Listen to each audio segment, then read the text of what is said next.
네, 안녕하세요. 네, 반갑습니다. 반갑습니다. 야, 인상적이세요. 네, 빨간 모자가 특이하죠. 예. 그 모자는 항상 쓰고 다니십니까? 네, 맞아요. 저는 떡볶이집을 하고 있는데요. 대전에서 한 자리에서 한 9년 정도 지금 장사를 한 지가 됐어요.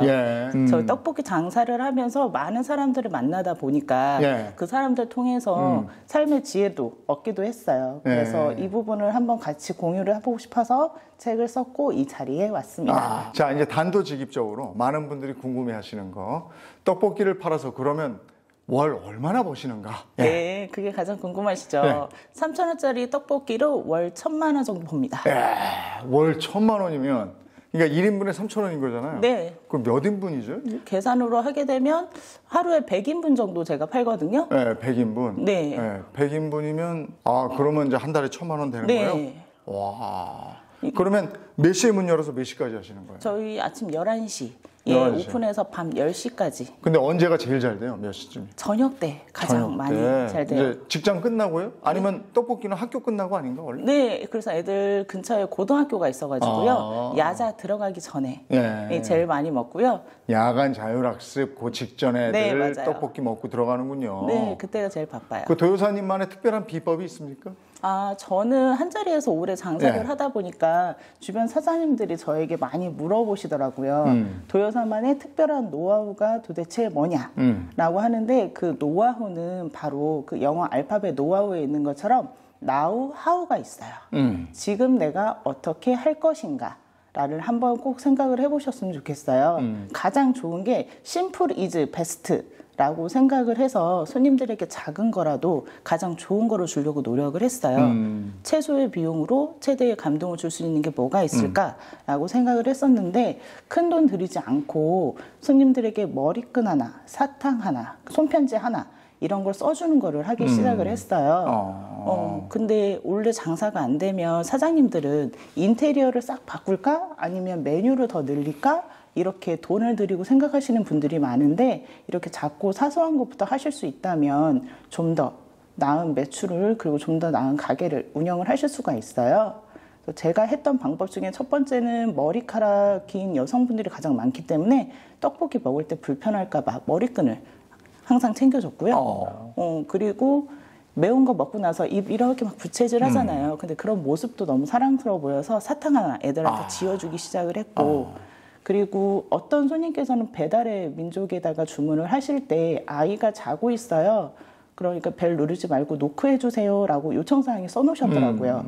근데 그거를 기사님한테 이야기는 하지만 혹시라도 놓칠 수가 있어서 엽서에다가 제가 손글씨로 아이가 자고 있어요. 노크해 주세요 라고 써서 드린 적이 있어요. 그랬더니 손님께서 이런 거 하나 갖고 싶었는데 이거 문 앞에다 붙여놓으니까 너무 좋네요 하면서 손님 저에게 칭찬을 해주셨어요. 그런 걸 하고 나니까 매출이 확실히 오르던가요? 네, 맞아요. 어느 정도나 올라요? 제가 기존에 했던 하루에 매출이 10만 원이었던 적도 있어요. 그랬는데 하루에 매출을 100만 원까지 올린 적이 있습니다. 하루에 매출이 100만 원이면 훨씬 더 버시는 건데 열흘이면 1,000만 원, 그쵸. 한 달이면 한 2, 3천, 그쵸. 거기다 경비제 하면 1,000만 원 더 버시는구나. 그러게 항상 그렇게 벌면 좋겠지만 근데 코로나 때 많은 자영업자들이 너무너무 힘들었잖아요. 네. 지금 떡볶이를 9년째 하신다니까 중간에 부침이 있었을 테고 네. 코로나 때 굉장히 힘드셨을 텐데. 맞아요. 네. 저뿐만 아니라 아마 많은 사장님들이 힘드셨을 거예요. 근데 그때 저도 더 빨리 돈을 벌고 싶은 욕심에 가상화폐를 한 적이 있었어요. 그랬군요. 네. 그리고 제가 원래는 떡볶이집을 하기 전에 은행을 다녔었어요. 그래서 은행을 좀 다녀서 돈을 좀 안다고 제가 뭐 차트도 볼 줄 알고 환율도 볼 줄 안다고 가상화폐를 하기 시작을 했던 거죠. 아이고. 요즘에 가상화폐 얘기 뉴스만 틀면 나오던데. 그쵸. 그렇게 좀 버시지. 그러니까요. 근데 지금 혹시라도 그런 분들도 있을 것 같아서 저도 먼저 용기를 내서 이야기를 하게 됐는데요. 처음부터 그렇게 큰 돈을 날렸던 거는 아니고 10만 원 넣으니까 한 2만 원 정도 벌더라고요. 20%면 좋죠. 네. 그래서 그러니까 1,000만 원을 넣으면 200만 원이 되겠네. 단순 계산으로 그렇죠. 네네. 네. 그래서 한 달 월급치가 되겠다라는 생각으로 겁도 없이 대출을 끌어다가 5천만 원을 넣게 됩니다. 5, 20, 그럼 1,000만 원 벌 요량으로? 네, 그리고 그게 좀 더 커지면 1억이 될 줄 알았어요. 네. 그랬는데 제 기대하고는 달리 한두 달 만에 0이 사라지는 허망한 기적이 있었어요. 5천만 원이 500만 원이 됐어요. 이야. 아침마다 연체, 독촉, 시달리는 문자하고 전화하면 정말 눈뜨기가 싫었어요. 이 빌려서 투자한 거니까. 네, 그 돈이 제 돈이 아니었고 아파트 담보대출을 받았던 거여서 전세를 내준 집이었기 때문에 저 하나로 인해서 많은 사람들이 피해를, 그래서 정말로 통장이 쪼그라들고 제 목구멍 타들어가고 정말 죽고 싶었어요. 그래서 어느 날 제가 이번 생은 잘못 살았다라는 생각이 들어서 높은 곳에 올라가서 신발을 벗은 적이 있었습니다. 근데 그때 엄마한테 전화 한 통화를 받았어요. 근데 엄마가 제 목소리를 듣더니 무슨 일 있어? 라고 물어보더라고요. 근데 아니야, 아무 일 없어 라고 얘기는 했는데 엄마 뱃속으로 낳은 딸이라 잘 아는지 무슨 일 있네 라고 하더라고요. 그리고 혹시 너 잘못되면 엄마도 따라 죽는다? 라고 하더라고요. 이게 너도 잘못되면 따라 죽는다라는 말에서 탁 걸려서 제가 정신을 차리게 됐는데, 그게 따라 죽는다는 말이 아니라 너도 잘못되면이라는 말이었어요. 이게 저하고 똑같이 생활고와 그리고 나라 탓, 그리고 뭐 세상 탓 하면서 스스로 제 남동생이 8년 전에 목숨을 끊었기 때문에. 그래요? 근데 저도 힘든 시절이 오니까 남동생하고 똑같은 짓을 하고 있더라고요. 그래서 나까지 잘못되면 이건 정말 엄마한테 가슴이 한이 되겠다 라는 생각이 들어서 안 되겠다, 다시 붙들고 살아야겠다라는 생각을 들었는데, 그때 엄마가 저에게 해준 말이 있었어요. 사람은 사는 게 아니야. 사람은 살아내는 거야. 라고 말씀을 하시더라고요. 우리 부모들이 아마도 잘 살고 돈 많이 벌고 하는 것보다 정말로 그냥 어떻게든 살아낼 것, 이게 엄마의 바람이었던 것 같아요. 그래서 이제 어떻게든 살아내고 그 살아내는 힘으로 다시 일어나게 됐고요. 그거와 같이 장사를 하고 있었기 때문에 돈은 잃었지만 나는 돈을 벌 수 있는 가게가 있어. 가게에서 한 달에 1,000만 원 벌면 돼. 라는 마음으로 다시 일어났고요. 그래서 장사를 하는 것이 아니라 장사를 해내는 것, 그것을 꼭 보여드리고 싶어서 이 자리에 함께 하게 됐습니다. 그러면 그 생각의 전환이 있기 전에 그때도 1,000만 원 벌고 이랬던 건 아닌데. 그럼요. 그 죽음의 문턱까지 갔다 와서 생각을 바꾼 이후에 맞습니다. 다시 내 일을 더 열심히 사랑하게 되고, 그 다음에 월 1,000만 원씩 버는 떡볶이 가게의 사장님이 되신 거네요. 네, 맞습니다. 어머님한테 선물해 주셔야 될 것 같아요. 네, 맞아요. 엊그제 안 그래도 어버이날이어서 더욱이 엄마가 그때 해줬던 말이 생각이 나더라고요. 아이고, 참 잘하셨어요. 그 다음에 내 인생의 변화가 쫙 생겼고. 그렇죠. 아까 말씀하신 노하우가 나우하우, 네. 뭐 이렇게 되고 그런 삶을 사시게 된 거예요. 네, 맞습니다. 그러면 이제 그 노하우를 배우러 오는 사람들도 있겠네요. 어느 날은 제가 이제 아침마다 나를 기분 좋게 하기 위해서 캐러멜 마키아토 한 잔씩 꼭 하거든요. 그래서 그 커피숍을 갔는데 커피숍 사장님이 저를 보고 그러더라고요. 도여사, 나 가게 내놔야겠어 라고 하더라고요. 무슨 일 있어? 라고 물어봤더니 나 어제 4만 원 팔았어. 하더라고요. 근데 저에게 아까 한 달 동안 1,000만 원을 번다고 놀라신 것처럼 그거에 대한 반증이 아직 한 달에 1,000만 원 못 보시는 사장님들 더 많거든요. 그렇죠. 그래서 그분도 한 달에 하루에 10만 원 정도도 못 버니까 고민이 되었는지 가게를 내놓는다고 하더라고요. 그래서 그러면 언니 배달이라도 한번 해보는 거 어때? 라고 얘기를 했어요. 그런데 배달하면 이것저것 다 떼고 나면 손해라던데? 라는 말만 믿고 안 하고 있으시더라고요. 그래서 아니다. 88,000원 수수료 내더라도 88만 원 벌면 된다. 그 마음으로 하자. 라고 해서 언니한테 하나둘 알려주기 시작을 했고, 동네 사장님들한테도 저의 노하우를 알려주기 시작을 했어요. 그러면 지금 장사가 잘 안 되시는 분들한테 제일 먼저 알려주는 건 뭐예요? 어떤 마음 자세 뭐 이런 겁니까? 음식에다가는 이윤을 붙이는 게 아니라 마음을 붙여서 파는 겁니다. 근데 그 마음의 자세가 혹시 한 3가지 정도로 나눠서 말씀을 드리면, 첫 번째로는 아까 그 카페 언니처럼 배달은 무조건 한 개라도 해보는 거예요. 뭐라도 하나 시도를 해봐야지 지금 같은 행동으로는 다른 결과를 만들 수가 없거든요. 그래서 배달을 한 개라도 해보고 우리 동네에 배달이 얼마나 들어오는지 가늠하는 정도면 되고요. 따로 용기 같은 거 사지 않아도 기존에 있는 컵에 그냥 랩 한번 씌워서 그리고 봉지에 담아서 리본급 묶어서 배달을 해보고 그리고 이게 반응이 좋다라고 하면 배달하는 플랫폼을 좀 더 늘리시면 돼요. 근데 처음부터 너무 많이 욕심을 부리시는 분들이 많더라고요. 그래서 두 번째가 욕심을 부리지 말고 작게 시작하자라는 말을 꼭 해주고 싶어요. 하루에 4만 원 팔던 사람이 그 다음날에 40만 원 못 팔거든요.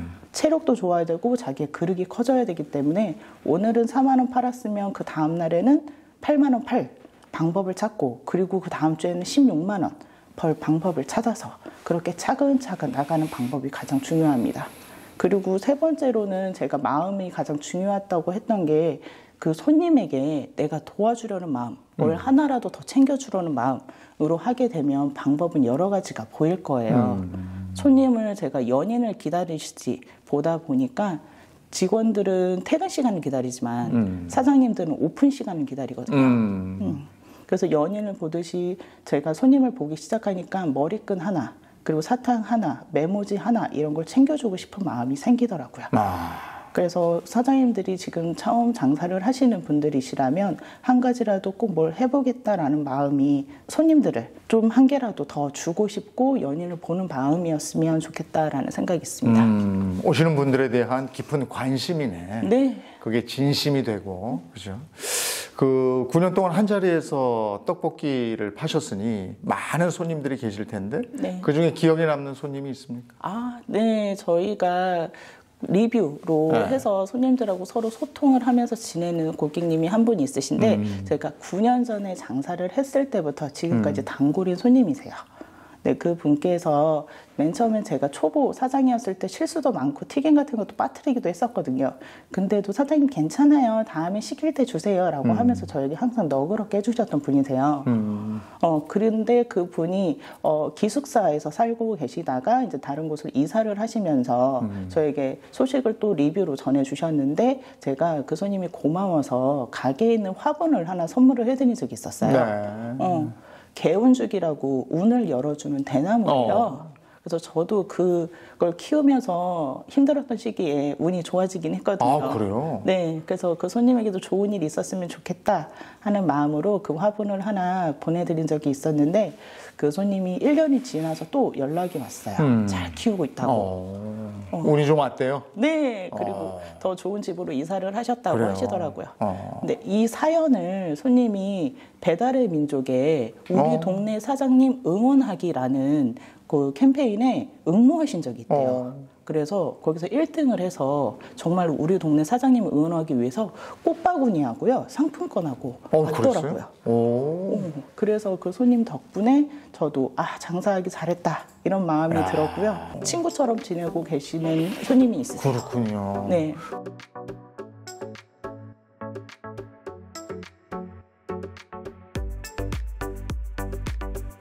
떡볶이 드신 분들이 리뷰 많이 다는데 네. 그 리뷰에 일일이 댓글을 다 써주신다고 들었어요. 네, 맞아요. 얼마나 많은 댓글을 씁니까?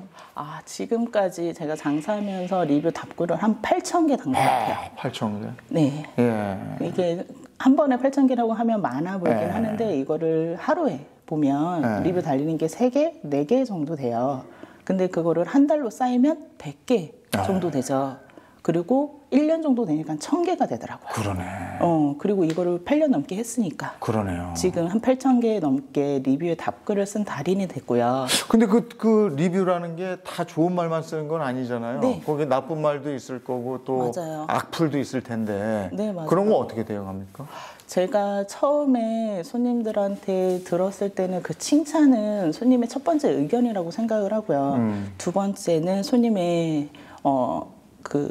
혹시라도 그런 불편 글이 있거나 안 좋은 댓글은 두 번째 의견이라고 생각을 한 적이 있었어요. 근데 처음에는 저도 감정적으로 이걸 대한 적이 있었어요. 그랬었는데 손님 그럴 수도 있지, 그럴 수도 있어, 내 맘 같지 않을 수 있어 라고 하면서 스스로 다독인 적이 있었는데요. 사장님들 중에 리뷰 댓글을 보면서 하루에 주식창이 올라갔다 내렸다 하는 것처럼 네. 기분이 오르락 내리락 하시는 분들이 있어요. 굉장히 신경 많이 쓰시더라고요. 그렇죠. 근데 모든 사람들의 100명을 다 만족시킬 수는 없거든요. 99명이 맛있다고 해도 한 명이 맛없다고 하면 그것 때문에 상처를 입으셔서 오늘 확 문 닫을까? 이렇게 생각하시는 분들도 있을 거예요. 네. 근데 저는 감정적으로 대하니까 작은 일도 오히려 더 크게 번지는 경우가 있더라고요. 그래서 그 현상을 보고 사실하고 감정을 분리하도록 했어요. 감정을 감정으로 대하지 않고 이런 점 개선해야겠구나, 죄송합니다라고 개선할 의지를 보였고요. 그리고 가능하다면 답글을 달 때 그 손님만 보는 게 아니라 다른 손님들도 같이 보기 때문에 그 부분을 꼭 유념을 하셔서 쓰시면 좋겠고, 그리고 저는 그런 일이 생기면 그 다음 손님부터는 서비스를 더 많이 나가요. 그래서 더 좋은 댓글을 많이 달리게 해서 안 좋은 글은 밑으로 내려가게. 그렇군요. 그렇게 해야 되는군요. 네, 그렇게 합니다. 그걸 너무 오버해서 생각하지 말고 네. 차근차근 정리해서 그 댓글이 밑으로 내려가게. 그 좋은 방법이네. 예, 오늘 떡볶이 사장 도여사님 모시고 이런저런 얘기 나누고 있는데요. 월 1,000 수익을 내는 노하우에 이어서 잠시 후에는 창업에 관한 노하우 들어보도록 하겠습니다. 창업은 그럼 떡볶이 가게가 처음이에요? 네, 처음이에요. 처음인데 자리 잡는 데까지 그럼 얼마나 걸렸어요? 지금 한 8, 9년 하셨다고 그랬는데 네. 그 자리 잡는 기간이 있었을까요? 네, 맞아요. 한 1년 정도 걸린 것 같아요. 그래도 비교적 빠른 거 아닙니까? 1억이면? 1년이면? 그렇죠. 그래서 처음 장사하는 거 치고 네. 이 부분을 어떻게 빨리 잡을 수 있었는지 많이들 궁금을 하세요. 근데 저는 맨 처음 가게를 차렸을 때 비용이 한 4천만 원 정도 들었었거든요. 그래서 보증금은 1,000만 원. 바닥권리금 1,000만 원. 네. 그래서 2,000만 원 정도에 대한 시설비 그리고 가맹점비 이런 거 다 포함해서 그 정도 들었는데, 그래서 한 3,000만 원 정도는 이걸 원금을 빨리 회수를 해야겠다라는 목표가 있었어요. 네. 그래서 1년 안에 내가 얼마를 벌어서 이거를 꼭 원금을 회수를 해야겠다라는 생각을 했었는데, 제가 그 목표에 해당하도록 동네 상권 그리고 저희 떡볶이 메뉴가 학교 앞이면 되잖아요. 네. 그래서 좀 더 월세가 싼 곳. 그런 곳을 찾다 보니까 노하우가 좀 생겼고, 그리고 제가 3개월 만에 그 원금을 회수를 했어요. 그래요? 네. 그래서 1,000만 원 정도 처음에는 오픈바이라는 게 있어서 많은 사람들이 와주셔서 그래서 원금 회수를 하는 부분이 있어서 제가 또 아마 그런 부분은 대한민국에서 1등이 아닐까 합니다. 처음에 창업을 해야 되겠다. 네. 그다음에 나 떡볶이집으로 창업을 해야 되겠다. 이렇게 메뉴를 딱 정한 거예요? 아니면 다니다 보니까 떡볶이가 눈에 꽂힌 거예요? 우선은 메뉴를 먼저 선택을 한 거는 맞습니다. 근데 내가 꿈이 떡볶이 사장이야 라고 해서 시작을 했던 거는 아니었어요. 남편이 갑자기 실직을 하게 됐고요. 네, 그리고 저는 그때 은행을 다니고 있었는데 한 은행을 5년 정도 다니면서 입출금 통장이 1억 이상인 분들의 통장을 계속 보다 보니까 제 통장은 점점 작아지는 것 같고 오히려 상대적인 박탈감을 느끼는 그런 회의감이 들 시기가 왔었어요. 근데 그분들의 직업이 사업가, 대표님 이렇게 되어 있는 분들이 많았거든요. 그래서 한번 나도 내 이름 걸고 장사 한번 해보고 싶다. 이런 꿈이 있었어요. 하긴 월급쟁이들은 목돈 모으기가 만만치가 않죠. 그렇죠. 그래서 그분들은 아예 월급을 한 번에 더 쉽게 버는 것 같았고, 그리고 빨리 버는 것 같이 보여서 나도 한번 장사를 해보겠다라는 꿈이 있어서, 이게 전화위복이라고 해야 될지 남편의 실직을 계기로 남편이 속상한 마음에 술을 먹고 그 다음날 해장을 하러 떡볶이집을 갔어요. 그랬더니 그 떡볶이집 사장님한테 이거 혹시 차리려면 얼마 들어요? 라고 물어봤대요. 그랬더니 그럼 저하고 술 5번 정도만 먹으면 제가 비법 다 알려드릴게요. 라고 동네 떡볶이 사장님이 그 말씀을 해주셨고, 이야기를 들어보니까 레시피도 다 주고 그리고 인테리어도 다 해주겠다라는 말에 쉽게 할 수 있을 거라는 자신감이 생겼대요. 그런데 다만 주방에 아줌마를 쓰면 인건비가 많이 나가니 와이프를 데리고 와라 라고 하시더래요. 그래서 저도 그때 한참 회의감이 들 때라서 저도 가서 이야기를 들어보니까 할 수 있겠더라고요. 네. 둘 다 떡볶이는 이틀이 멀다 하고 자주 먹고. 워낙에 좋아하셨군요. 떡볶이를. 네. 이게 내가 좋아하는 걸 해야 돼. 맞아요. 그래 내가 아니까. 맞아요. 네? 그만큼 애정이 생기는 거라서. 그런데 요즘 보면 장사가 잘 되는 집 네. 그냥 따라서 하거나 그리고 이름 있는 집 해서 네. 대형 체인점이나 이런 데 큰 돈 들여서 하시는 분들 많아요. 근데 그게 돈을 버는 게 아니거든요. 지금 요 떡볶이도 체인점 아니에요? 네, 체인점인데 저희는 대전에만 있는 건데. 조그만 아직 전국망이 없는 체인점이군요. 네네. 그러면 지금 말씀은 그 주인이 떡볶이집 하던 주인이 다 알려주셨으니까 네. 노하우를 창업할 때 큰 어려움은 없었겠네요. 네. 돈이 문제지 뭐. 맞아요. 그 장소 구하는 건 어떻게 했어요? 우리 가게는요, 지금 카이스트 대학교 근처에 알아요. 있어요. 네, 그리고 근처에 고등학교 있고요. 좋네, 자리가. 네, 그리고 중학교 있고요. 네. 초등학교 2개 있고요. 그거 어떻게 잡으셨어요? 네, 그래서 저는 메뉴를 떡볶이라는 걸 선택을 했으니까 굳이 번화가나 그런 쪽을 가지 않아도 학교만 있으면 아이들이 그걸 주로 먹는 게 고등학생이니까 고등학교에서 후문거리로 한 5분 정도 되거든요. 그래서 나는 이 자리가 딱이다 라고 생각이 들었고 월세도 그래서 번화가에 비해서 반절 가격으로도 할 수 있었고요. 그래서 메뉴를 선택하면 아마 상권을 선택을 하시는데 훨씬 더 도움이 되실 거예요. 근데 그 상권은 토요일, 일요일은 안 될 것 같은 상권인데 언뜻 듣기에? 그래서 배달을 합니다. 토요일, 일요일은 주로 배달. 네. 우리나라는 또 이렇게 이제 메뉴는 기왕에 떡볶이로 정하셨다 그러니까 이 가게를 구할 때 보면 권리금이라는 게 있잖아요. 네, 우리나라는. 맞아요. 그거는 그냥 달래는 대로 다 줘야 됩니까? 그것도 이렇게 타협이 좀 가능합니까? 타협 가능합니다. 그래요? 네. 좀 깎으셨어요? 네, 저 맨 처음에 들어갔을 때는 1,500만 원 부르셨어요. 그랬는데 그 가게가요, 상권이 학교 상권인데 메뉴가 청국장하고 새우탕이더라고요. 그랬어요? 그래서 저희는 보니까 장사가 왜 안 되는지 알 것 같은데. 그분은 몰랐네. 네. 그래서 그분한테 사정을 얘기했죠. 남편도 이렇게 됐고, 저도 퇴직금으로 가게를 차리는 거니 조금만 깎아달라. 그랬더니 알고 봤더니 그분도 장사가 안 돼서 낮에는 본인 가게를 하시고 저녁에는 다른 가게 가서 일을 하신대요. 그래요? 네. 그래서 이미 이 가게를 빨리 정리하고 가고 싶었던 마음이셨던지 제가 한 3번 찾아가서 100만 원 깎아주세요. 더 깎아주세요. 라고 해서 1,500만 원을 600만 원을 깎아서 네, 900만 원에 시작을 했죠. 그랬군요. 네, 그래서 가능하다면 그 사장님한테 협상을 하고 하셔서 가능한 한 부분은 있습니다. 협상 잘 하셔야 되고 장소 잘 골라야 되고 아까 메뉴는 내가 좋아하는 메뉴로 선택을 했다. 맞아요. 이렇게 말씀을 하셨고 그러면 거기서 다른 분들 일하는 분들은 없어요? 두 분이 다 하시는 거예요? 저하고 남편하고 둘이 하고 있어요. 그러니까 인건비가 일단 안 드네. 맞아요. 그죠? 우리 둘이 인건비 벌어가면 되는 거예요. 맞아요. 그래서 처음부터 한 사람당 인건비는 300만 원 정도는 갖고 가야 되지 않을까라고 해서 저희는 최소 그래도 600만 원은 남아야 된다라고 생각을 하고 덤볐죠. 네. 그러니까 그거 준비하는 기간이 얼마나 된 거죠? 한 3개월 정도. 3개월 정도. 네. 그 다음에 차리고 나서 자리 잡는데 1년. 네. 요 3개월 기간은 이 가게 저 가게 다니면서 살펴보신 거였어요? 네, 맞아요. 떡볶이 가게 다 가보신 거였어요? 네. 주변에 혹시 떡볶이 가게가 있는지 먼저 확인을 했고요. 그 가게에 아파트 몇 단지 있는지 확인을 하고 인구수 확인을 하고요. 철저하셨네. 그러게요. 저도 모르게 책에서 본 내용은 하나하나 적용을 하다 보니까 그렇게 하고 있었고 그리고 제가 본 책 중에서도 3일 정도 벌어서 월세가 나와야 된대요. 그런데 저희는 다행히도 그 월세를 하루면 할 수 있도록 구조를 만들었어요. 3일 정도 해서 그 매출이 월세가 돼야 된다? 네, 맞아요.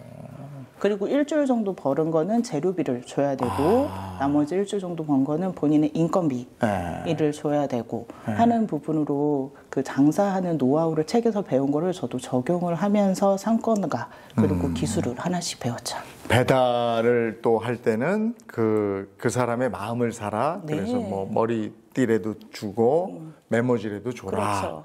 그래서 배달과 그 현장을 병행하라 이런 말씀이시고. 네, 맞습니다. 그 외에도 요거는 꼭 아셔야 됩니다 하는 게 또 있어요? 배달 기사들한테도 잘해줘야 되나?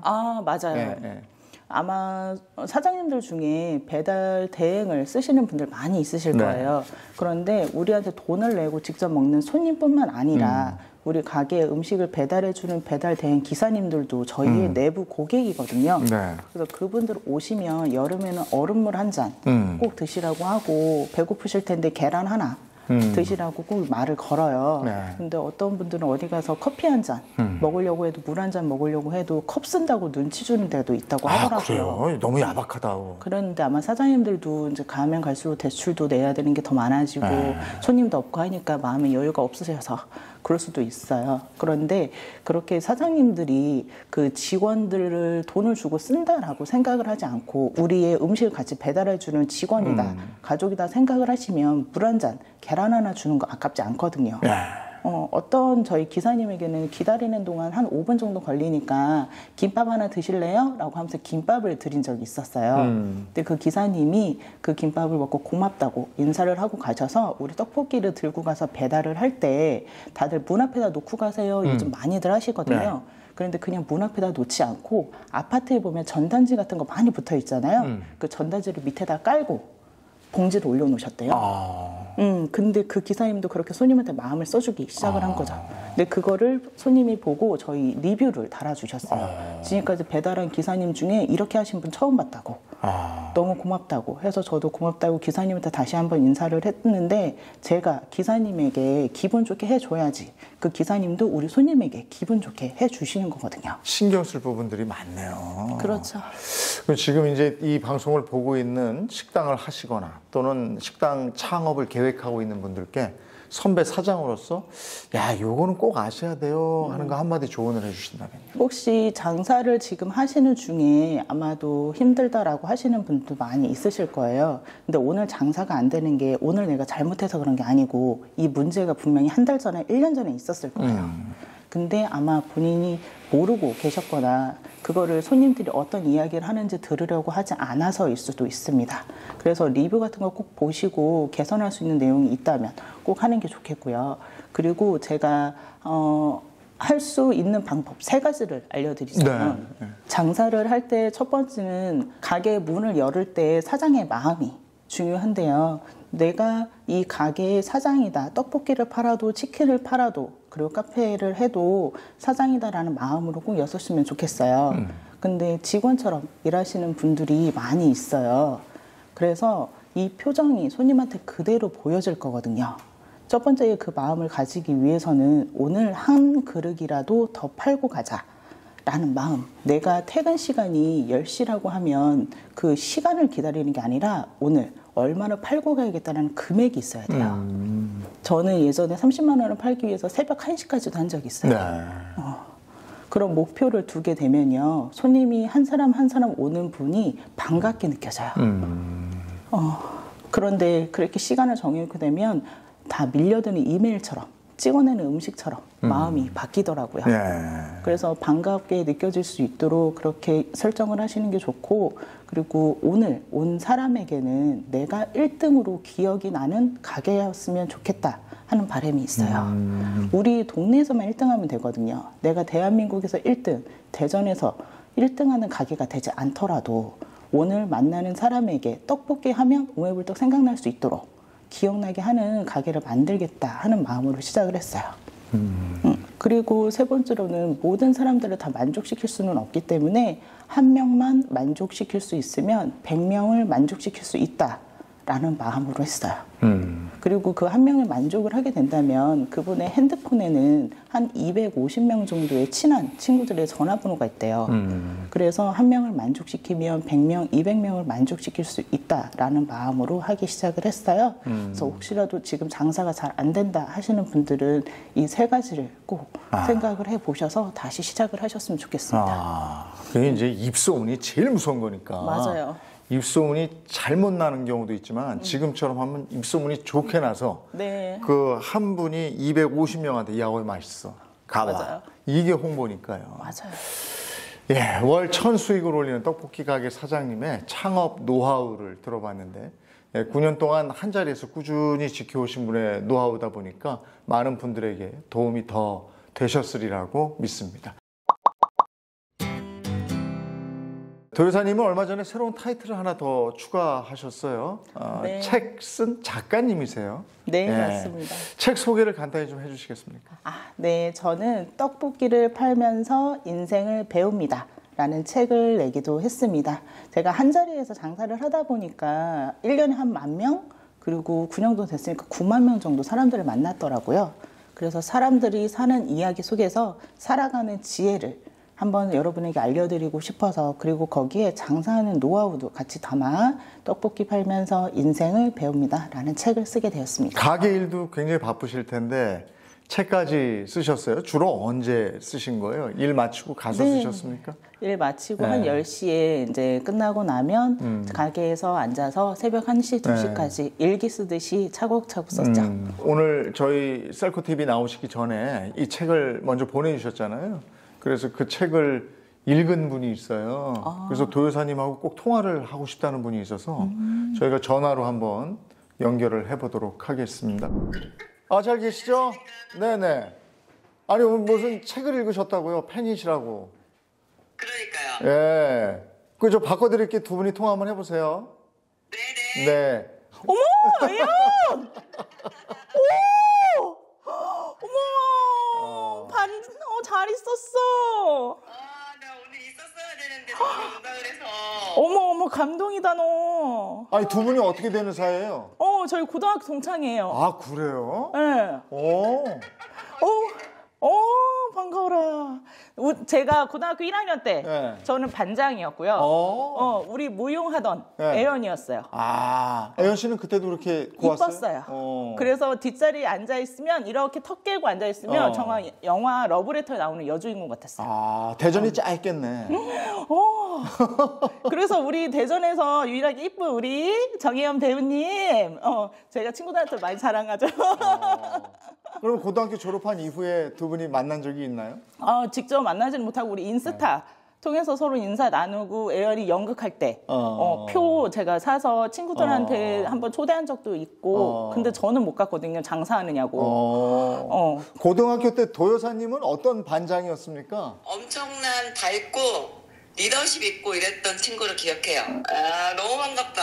왜 눈물이 나죠? 그러게 또 이렇게 얼굴로 보니까.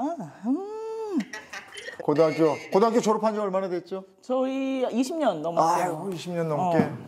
근데 애연이는 얼굴 똑같네. 20년 넘어서 얼굴 똑같네. 그러면 다른 사람들은 웃는데. 도요사님 떡볶이 응원해주는 말 애연 씨가 한 말씀 해주시죠. 친구 떡볶이 가게니까. 도정미 여사님, 우리 도반장 떡볶이 항상 응원하고요. 그리고 조만간 대전 놀러 갈게. 오늘 너무 보고 싶었는데 내가 그날 촬영장이 없어가지고 못 봐가지고 전화번호 물어보고 전화하고 내가 대전을 한번 놀러 갈게. 나 카톡 있어, 자기. 내가 연락할게. 네, 고맙습니다. 사회 나와서 친구 만나면 정말 반갑죠. 네, 그러네요. 강연도 하시죠? 네. 지금 세바시 얘기했던데 네. 강연은 어떤 기회로 하시게 됐어요? 세바시는 제가 최근에 출연을 해서 떡볶이 장사하는 이야기를 했었는데요. 제가 유명한 사람은 아니니까 그 세바시 같은 데 출연을 하려면 내가 찾아가야 되더라고요. 근데 그 채택되는 것도 또 만만치 않을 텐데. 그렇죠. 그래서 세바시를 가게 됐던 거는 내가 나를 먼저 알리기 시작하기 위해서 시작을 한 거였고요. 세상이 내가 먼저 알리기 시작하니까 나를 알아주는 사람도 생기고 제가 도와줄 수 있는 사람도 보이기 시작을 해서 세바시 대학이라는 곳을 먼저 문을 두드려서 거기서 3개월, 4개월 동안 수강하고 그랬군요. 네, 그리고 에세이 쓰고 그리고 나서 이제 원고 제출하고 그 세바시 학교도 있어요? 네. 세바시 대학에서 그래서 스피치 컨퍼런스 대회에 나가게 된 거예요. 근데 스피치 이런 거는 뭐 반장 선거 경험으로 늘 한번 유세 한번 하셔야 되는 거잖아요. 네? 성격이 이렇게 쾌활한 편이긴 한데 원래 앞에 나가서 하는 걸 잘 못했어요.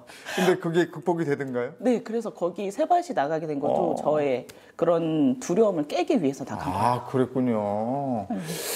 좌우명 같은 거 있습니까? 인생 살아가면서? 제가 하루 목표가 있어요. 하루 목표? 네네. 하루에 꼭 해야 하는 루틴 같은 게 있으실 텐데 하루에 한 사람 도와주기, 그리고 하루에 한 사람 친구 되어주기, 그리고 하루에 한 사람 살리기. 살리기? 네, 라는 뜻이 있어요. 하루에 한 사람씩이나 살려요? 네. 매일 어떻게 365명 1년에 살릴 수가 있어요? 그러니까요. 네. 그거를 제가 해보고 싶어서 지금 이렇게 활동을 하고 있는데요. 이렇게 말로 하면 어려워 보이잖아요. 근데 솔직히 내가 먼저 인사해주기.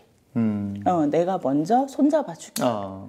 그리고 내가 먼저 안아주기. 이렇게 간단한 것만으로도 그 분을 충분히 도와줄 수가 있거든요.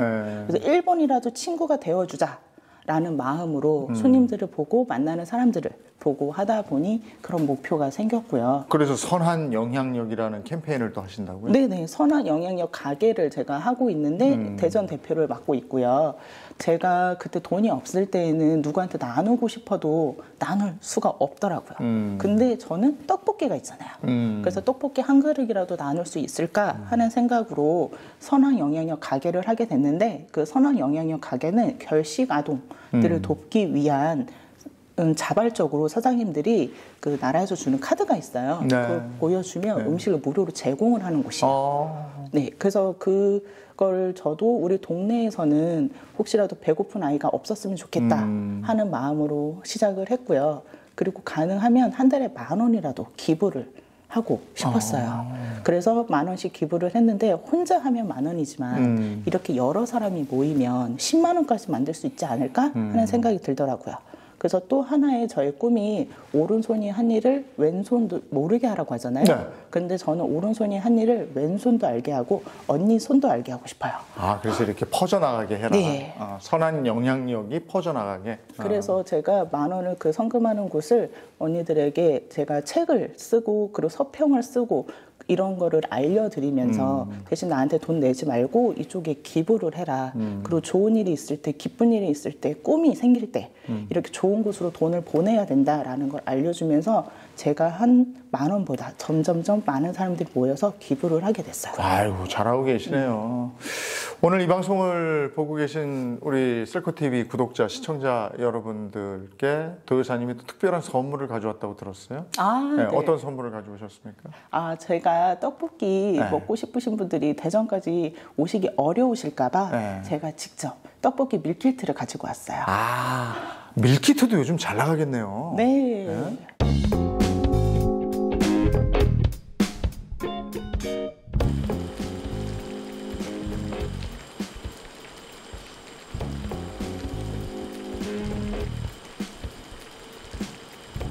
이거 밀키트도 하게 된 것도 우연찮게 아는 분께서 거기까지 가기 힘드니까 포장 좀 해서 보내라 라고 하시더라고요. 근데 비닐에 그냥 싸서 보낼 수가 없으니 그걸 하는 방법을 찾다가 진공 포장과 밀키트라는 걸 알게 돼서 이걸 최근에 스마트 스토어 또 하게 되고 하면서 사업이 좀 더 확장이 됐어요. 이게 전국구네요. 네. 그래서 제가 그 세바시를 찾아갔던 것처럼 오지 않으면 제가 가요. 야, 이거 밀키트가 잘 나가면 진짜 이제 동네 떡볶이집이 아니고 큰 규모의 떡볶이집이 되겠는데요. 네, 꼭 그랬으면 좋겠습니다. 많이 도와주세요. 셀코TV에 댓글 팍팍 남겨주시면 3분께 밀키트 선물 보내드리도록 하겠습니다. 네, 셀코TV 탐나는 일상, 오늘은 떡볶이 한 접시로 시작해서 수익은 물론이고 손님들의 마음까지 사로잡은 빨간 모자 사장님 도정미님과 함께 했습니다. 더더욱 번창하시고요. 오늘 함께 해주셔서 고맙습니다. 네, 감사합니다.